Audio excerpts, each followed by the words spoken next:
Welcome back to Humanities 2. I'm Ivan Spencer, and today we're going to be looking at C.S. Lewis. This is the last of our lectures in this Humanities 2 section, and we're ending with Lewis because he is trying to deal with, trying to cope with, if you will, trying to answer the problem of modernity, the challenges of modernity. So I've entitled this C.S. Lewis, A Mere Christian in the Aftermath of Modernity.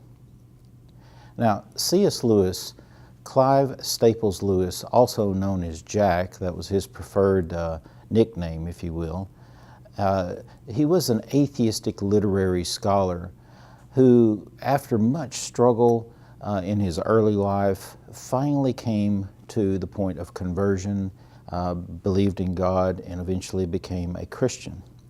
And so later on he becomes an Anglican, he's English, and soon he begins to take up the role of being not just a literary scholar, but also an apologist for Christianity.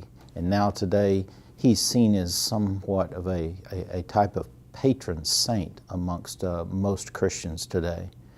And so he's nearly universally loved.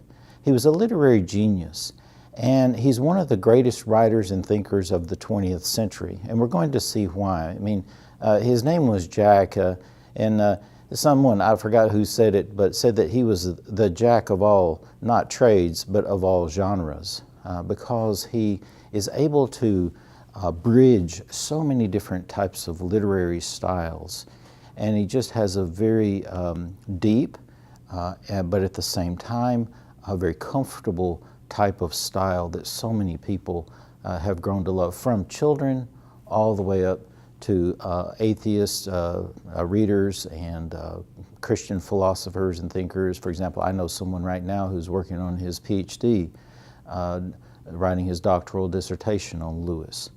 And so he's universally loved from all ages and for many different genres of writing. And his works today are perennial bestsellers as well. Perhaps I wished I had the numbers on it, but it would not surprise me at all if that millions of his books still sold here in 2018, even though he died in 1963. So the scope of his works kind of arrest the mind, and his philosophical and psychological insights still enthrall millions and millions of people today. Lewis studies fill a kind of a whole academic field. It's almost like Lewis studies are like a cottage industry, if you will. There's an enormous body of literature that is being continually produced and published every year about Lewis. And so I named this lecture, C.S. Lewis, A Mere Christian in the Aftermath of Modernity, simply because he is going to deal with some of the knotty, difficult issues that have emerged with modernity. So we've been looking at modernity for at least the last 6 or 7 lectures, and we've seen modernity born back around the period of Descartes, mature, and then come to some of its logical conclusions, like with Freud and Nietzsche. And now Lewis, right at that same point, he's a contemporary with Lewis, with Freud. We're going to see him grappling with some of the problems of modernity. And so during World War II, some of his most fruitful years, and this is when he was writing the work that we're going to discuss today most deeply, Abolition of Man, it was written during these war years. And you know, World War II is kind of a crisis of modernity in itself. And so suddenly, with World War I and World War II, we see technology, the products of science and modernity turned back on humanity with great devastating effect. Estimates are that between those two wars, 100 million people were slaughtered. And so with the machines that science and technology had created. Now, of course, he's writing that work, Abolition of Man, before Hiroshima. But when that epic moment takes place, of course, the world changes. And so He had himself fought in World War I and was injured and had to be hospitalized, and then later after the war he went back to university. But he had grown up and matured as an atheist and became an atheistic professor of literature right after the war, and eventually is going to convert out of that, but after much struggle and much conversation with other believers. Now, where he taught, or where he went to school at least, in Oxford, and eventually will wind up teaching there at Magdalen College, atheism was just in the air. It was pretty much, it was an age of disbelief, if you will. And so many people were atheistic or simply just didn't even ask the question about God anymore. And so it was not uncommon at all for someone to be an atheist. And so he will go on to develop a substantial body of literature to confront modernity and to try to defend Christianity. Now, let's look at a few of his key texts. Now, his body of literature is immense. He was a very prolific writer, even though he only lived to 64. But his writings run, like I said, all the way from children's literature up to philosophical treatises and philosophical essays and so forth that are, let's just say, not for the lighthearted. One of the first works that he writes is the Space Trilogy. Now, I'm just hitting the major ones. There are a lot of other works, and I can't really go over all of them at this point. But the Space Trilogy, this is a sci-fi type of trilogy work. Now, his friend, J.R.R. Tolkien, and he had come to an agreement that they would both write some type of fiction, great fiction works. And Lewis, I guess they kind of like drew straws or something like that, but Lewis wound up getting a kind of sci-fi fantasy, and Tolkien more of a historical fantasy. And so Tolkien will go on to write The Lord of the Rings, and Lewis the Space Trilogy. Now, there are three parts: Out of the Silent Planet in 1938, Paralandia in 1943, and That Hideous Strength in 1945. And so then he goes on to write the Screwtape Letters, which, as far as I know, is a genre-beginning work. It's kind of a very unique work. It's actually enthralling. It gets deep into the psychology of spiritual influence. And what it is, it's a series of letters from a demon, a very older kind of senior demon, to a younger demon. And this younger demon, Wormwood, is trying to mislead a young man into essentially to hell and to worshiping and following Satan. So Screwtape is the older demon who is going to disciple Wormwood as Wormwood tries to mislead this young man. So there's some 30 or 40 letters there, and each one of them deals with some kind of spiritual, psychological issue. Then he goes on to write The Abolition of Man in 1943, which we will get into much deeper, so I'm not going to say much more about that at this point. And then another work that is, again, a very distinct work. It's called The Great Divorce. It has nothing to do with marital divorce, but is the divorce between heaven and hell, and how people choose to go to one or the other. And so the way the story breaks down is it's almost like a novel or an allegory, but he entertains the idea of him finding himself in hell one day. And now, traditional conceptions of hell aside, hell, he doesn't portray it as a place, running with demons running around and with devils with, horns and forked tails and fire and brimstone and so forth and so on.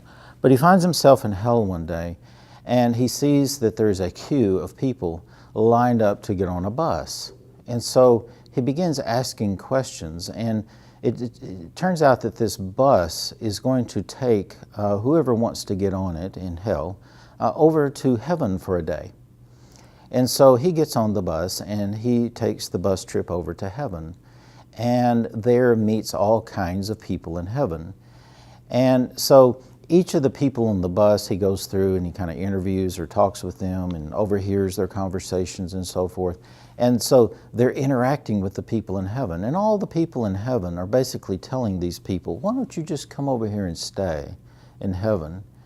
And at the end of the day, there's only one young man who decides to stay in heaven, but all the others reject heaven. They don't want to go there because it means that they would have to give up their lifelong series of choices that they had made, and ultimately that is putting themselves first. So they deny the very things that would bring them happiness and clutch and hold on to that which would bring them unhappiness. And so they get back on the bus and go back to hell. And so it's a very interesting allegorical story about hell, the Great Divorce. Now, probably one of his most famous nonfiction works is called Mere Christianity. This has been in print since 1952. It started off as a series of talks in 1941 up to 44 on the BBC radio, and it was during the war. And many people, obviously, in London and Great Britain were, going through some very, very dark times. The bombings, the bomb raids, and the blitzkriegs, and so forth and so on, and the children being shipped out to the countryside so they would be safer, and it was just a very, very difficult time. And so BBC invited Lois to give a series of talks on the radio to explain all kinds of things about Christianity. Now, a lot of people were Christian, but they were Anglican, they were in the Church of England, but for the most part they were just cultural Christians. And so many of them did not understand Christianity and the Christian worldview. So Mere Christianity is Lewis's explanation, or these talks. Now, so the talks go on from 1941 to 44, but they were later published in 1952 under the title Mere Christianity. And like I said, probably his magnum opus as a nonfiction work, and widely read. If you don't read anything else from Mere Christianity, just read the first book. It has 4 books, but read the first book, and it has a great deal of overlap with what we're going to be talking about today and the abolition of man. Okay, I'll touch upon that a little bit more as we get into the abolition.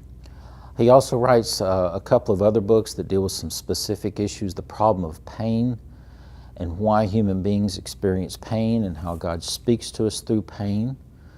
And then he also writes miracles to entertain and discuss the whole idea of whether miracles are possible and what they mean and so forth and so on, and how looking at it from a scientific point of view. A very complex work and one not easily understood, but in there he gives an argument that is sometimes now called, in contemporary versions of that argument, the evolutionary argument against naturalism. I think I mentioned that earlier when we were talking about Darwin, and that is that if indeed our minds are simply the product of evolution, then our minds, our rationality is simply there to help us to survive, not to find truth. And therefore, we can't trust our reason. And if we can't trust our reason, then we can't know that naturalism is true. So it's a little easier to understand, probably one of the easiest versions of the evolutionary argument against naturalism. So that's in Lewis's Miracles, along with many other things. And now probably the set of books that is most famous of all of Lewis's writings, and that is the Chronicles of Narnia. This is a 7-book series that creates a kind of a fantasy world, and it is about this place called Narnia. And it's a wonderful children's series. I would say any child that can begin to read, 8, 10 years old, on their own, would probably benefit from reading this series. I didn't read them till I was 18 because I didn't come across it till then, but I think I read them all within a week. That kind of just draws you into this other world of Narnia. And what this is a kind of a Christian theology built into a fantasy world, a Christian worldview. And I'll just share one little part with you. The most famous of all of the books in the 7-book series is The Lion, the Witch, and the Wardrobe, the very first of the series, usually the first one that people read. And so in there, Narnia is this frozen wasteland, and is the witch of the north, the wicked witch of the north, she has the whole world frozen. And so Aslan, this lion, wants to redeem the Narnians. And so he agrees to give his life for the Narnians. And the witch, knowing who Aslan really is Christ. In this, he's never called Christ, but at least, allegorically he is. And so the witch readily decides to give up all the Narnians. This is all the talking beasts and everything that are frozen for Aslan. And so she does so, and she drives a dagger into Aslan's heart upon a table rock and kills him. But on the 3rd day, Aslan raises from the dead, and she did not know that that could occur. And so this was a great surprise to her. And she, essentially, she's been outsmarted by Aslan. And so a wonderful series of books, each one of them takes you into a kind of a different aspect of the Christian worldview, but all in the story of a group of 4 children in a fantasy world. Towards the end of his life, Lewis fell in love with a woman from America. She too had been an atheist, a Jewish, and she had embraced communism. But through the reading of Lewis's works, she came to believe in Christ. She began writing letters to Lewis, and eventually they met and fell in love, and Lewis and Joy would get married. And then she lives for just a very short period of time, about 3 years, and then dies from cancer. And at that time, of course, Lewis goes through great crisis, and he writes A Grief Observed. Just before that, though, he had written another work, which he thought was his best novel that he had written, his most mature work, Till We Have Faces. And so all of this body of works, as I said, they kind of cover so many different areas of life and so many issues, and pretty much we cover the entire Christian worldview in Lewis's writings. There's a bunch of other works we don't have time to look at that deal with medieval literature and all kinds of other things. The Four Loves, for example, God in the Dock deals with all kinds of apologetic issues and so forth. And so Lewis, just an extremely rich writer with a very long and productive life there. So let's just look at his life briefly and run through his life. I think you can't really understand Lewis unless you understand his life. There are some thinkers that you can't understand everything they say without understanding much at all about their life, but Lewis is one of those people where we need to kind of have a basic overview of his life. So this is just sort of a brief overview of his life. He was born in Belfast, Ireland, November 29th, 1898. And so in 1905, he moves to Little Lee, his home, and then at the age of 9 in 1908, his mother died. Now this was obviously a tragic event for him, and it left him and his older brother to live with his father. His father was totally destroyed by the death of his mother, and he really was not good at raising children. Like many men, he just didn't know what to do.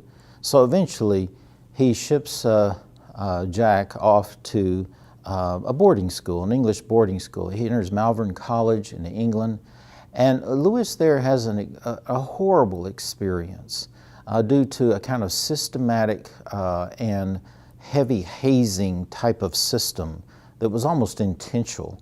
And so some of the older children would haze and almost enslave the younger children, and this was just kind of allowed because it was assumed that when the younger children grew up, that they would do it to the ones underneath them. So anyway, Lewis had a horrible experience here, and eventually convinced his father to take him out of the school.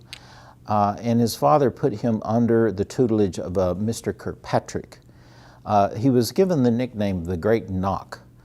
And the knock was, he was an atheist himself. He had been a Presbyterian, but he became an atheist, and he was one of these really hard thinkers, rigorous thinkers, and Lewis could never say anything or write anything without having good, solid justification for what he believed. So the knock held his feet to the fire and really made Lewis into an arduous and solid thinker. And so till the day he died, he really appreciated Mr. Kirkpatrick for his tutelage. And Mr. Kirkpatrick helped him to get into Oxford, into the University College of Oxford. So in April of 1917, he began to study there. But of course, the Great War began, World War I, and he was commissioned as a second lieutenant in the Somerset Light Infantry, and he will go into battle, and in 1918, he will be wounded in action and then return to a hospital to heal in England. The war ends in 1919. He returns to the University College, and he will begin his serious life as an academic. Now, he still doesn't have a position as a professor yet, but he will soon attain that.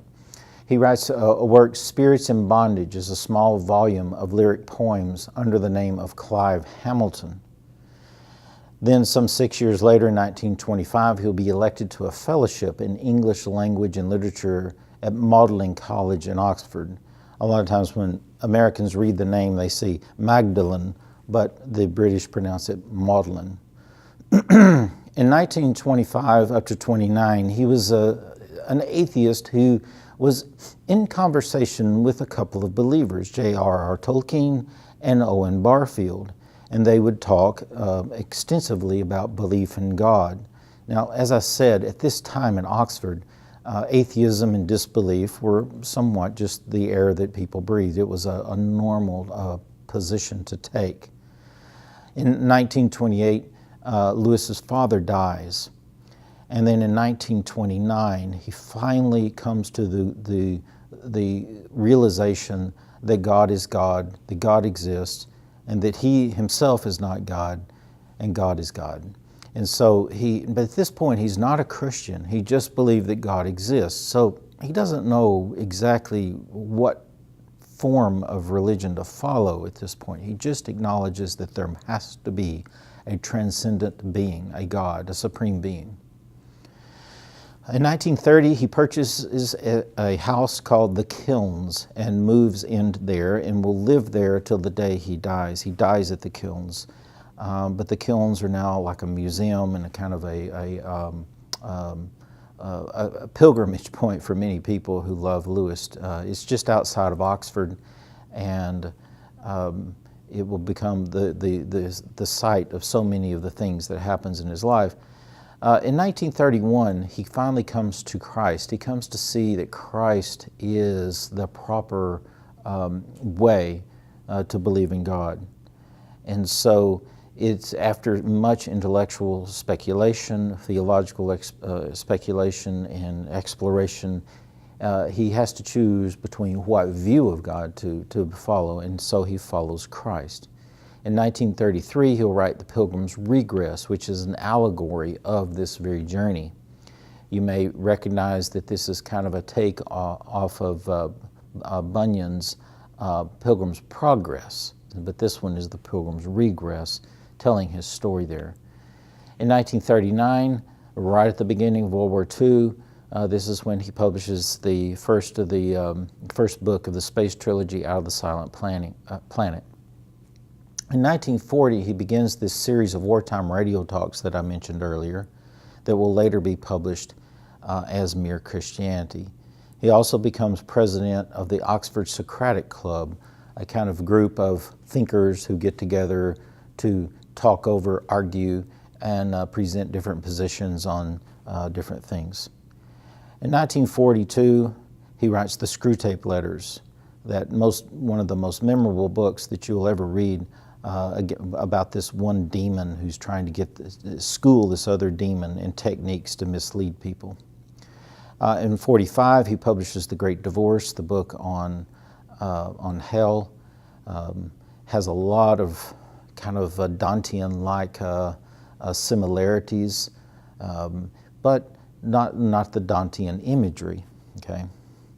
In 1950, he receives a first letter from Joy Davidman Gresham, and this is the lady that he will come to marry in just a few years. He publishes The Lion, the Witch, and the Wardrobe that same year, the first of the Narnian stories, and he writes the first of more than 100 letters to an American lady. This would be Miss Joy. In 1952, he finally meets her and publishes also that year Mere Christianity. In 55, he will leave Oxford for a professorship of medieval and Renaissance literature at Magdalen College, Cambridge. But he will still travel back to Oxford on the weekends to live at the kilns and so forth. So in 1956, he will publish one of his later works, Till We Have Faces, is an allegorical novel about Cupid and Psyche. And this book he considers to be his absolute best work as a fictional work. Then he publishes The Last Battle, which is the last of the Narnian series. In that same year, 56, he marries Joy Davidman Gresham in a legal kind of ceremony, and then later in November, he marries her in ecclesiastical ceremony at her bedside because she was very ill. She's going to have a brief type of kind of remission of the cancer, and they will enjoy about 3 years together, but then the cancer will return, and she will die in 1960. And that's when he will write A Grief Observed, which is a book that explores the psychological and the difficult side of dealing with death of a very loved one, a spouse. So a great work, by the way, for anyone who is going through grief, or if you're trying to simply help them to understand. Lewis will then go on to die in 1963 on November the 22nd at the age of 64, just about a week shy of turning 65. Some may know that he died the same day as John F. Kennedy was assassinated. Aldous Huxley also died on the same day. But of course, because of Kennedy's assassination, the news about C.S. Lewis passing away was kind of tucked away and somewhat forgotten. But not a very long life, 64 years old, nearly 65, but an extremely productive life in so many ways. So that's just a brief life of Lewis.